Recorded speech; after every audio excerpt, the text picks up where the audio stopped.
Posibleng sa Mayo 2, mabalik na ang supply sa kuryente sa Bankal Elementary School.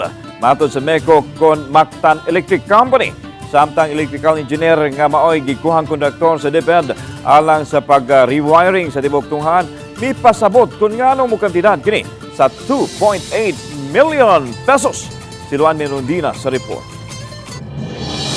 Namuntar na ang 350 amperes main distribution panel nga mo'y mudawat sa supply sa kuryente gikan sa transformer ug maoy mo distribute sa power supply ngadto sa nagkirayang mga building sa tunghaan. Naandam na usab ang open phase relay ug napabarog na ang usa ka bag-ong poste duol niini. Kaganihang buntag unta kini gikatakdang susihon sa taga MECO apan kay napuliki sila pagpangandam in kaso mupatawag og system emergency ang NGCP karong adlaw nunod sa insidente kagahapon sa UN Avenue, Mandawi City. Diin aksidenteng naigo sa kontraktor sa VECO ang kable sa NGCP nga nagsupply sa kuryente sa tibuok Mactan Island, hinungdan nga nasibog ang schedule sa ilang inspection karong adlaw. Hinuon, gipaniguro sa MECO nga mabalik ang supply sa kuryente sa Bankal Elementary School karong Mayo 2. No, after the inspection, if everything would be okay, ato na siyang makanang energize before May 2 siguro.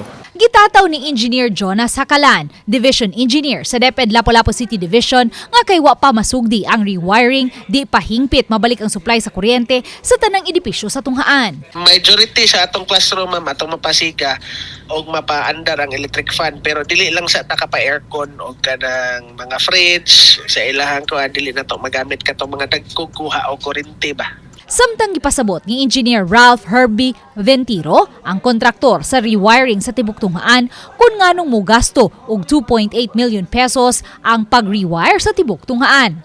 Daghan na ang mga dagkong school building sa tunghaan, busa midako usab ang load sa kuryente. Apan ang mga wire sa kuryente, wa pa mailisi. Katong budget nga na-release gyud sa kuan, na-release nga mga 2.6 to 2.8.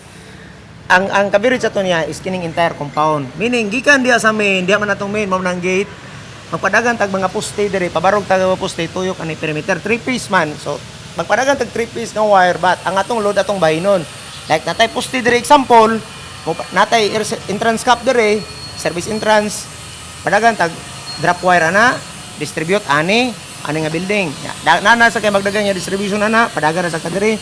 Ug unsa pay mga load dire. Uban ni Marlon Melgazo, Lued Merondina,